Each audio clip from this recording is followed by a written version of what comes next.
Joining me now, longtime NBA and WNBA reporter Sean Highkin of the Rose Garden Report. You're on the Trailblazers beat and WNBA, and you broke some exciting news regarding Portland's WNBA franchise. Sean, what'd you find out, man? Well, it's not official yet, but all signs certainly seem to be pointing to the forthcoming WNBA expansion team that's starting their first season next year in 2026, bringing back the Portland Fire name that was the name of Portland's first WNBA team that played for 3 years at the beginning of this century and folded in 2002.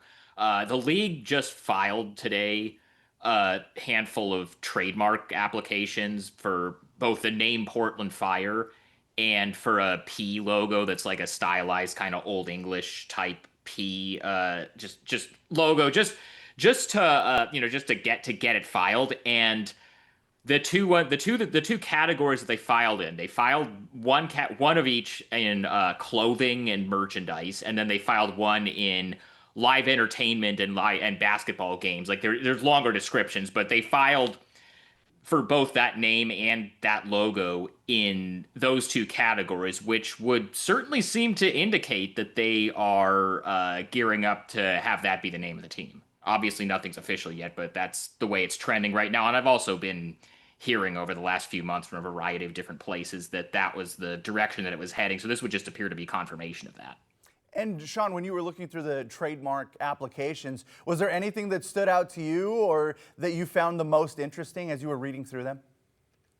Not really. I mean, it's something I've been keeping an eye on over the last few months, really ever since last fall when Portland was announced as getting an expansion team, because a lot of times that's where there's like an order of operations where legally the league has to kind of file this stuff with the government in order to get these trademarks. And so once something appears on the website, that means that things are really in motion. So the fact that they appeared today when, by all indications, they're planning to announce the actual team name at some point later this summer, maybe in the next month and a half, it just seemed like confirmation of what I'd already been hearing for the last few months.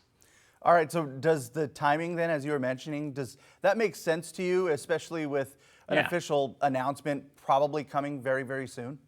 Yeah, I mean the Portland expansion team is behind the curve in kind of a lot of ways on the Toronto tempo, which already has a name and has had a name for a few months, but Toronto also launched with a team president already in place. The Portland team just hired one a couple months ago. They don't have a general manager. Toronto has had a general manager for a couple of months, and they're going to have this whole season to prepare for the expansion draft.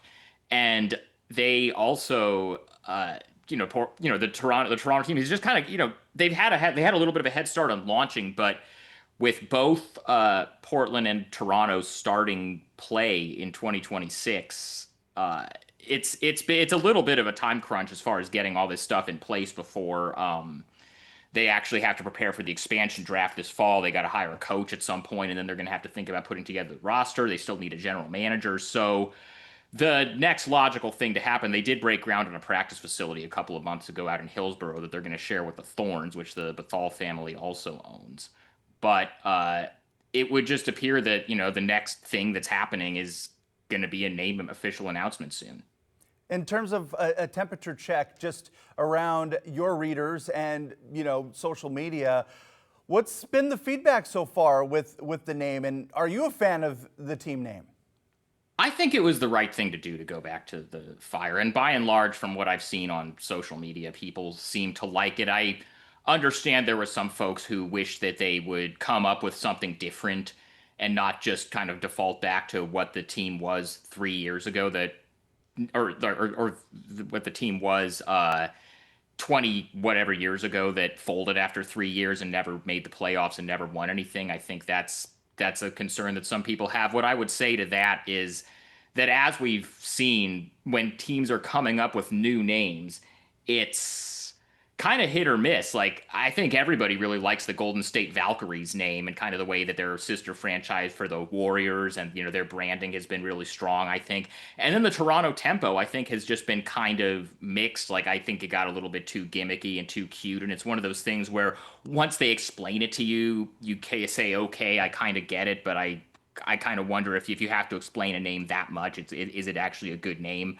But I think the Fire, like, it's something people remember. You still see throwback merchandise from the original Fire around town occasionally. It's pretty, even though the Blazers and the Fire don't have the same ownership group, it's Blazers Fire. Like, it's pretty, straightforward connection there.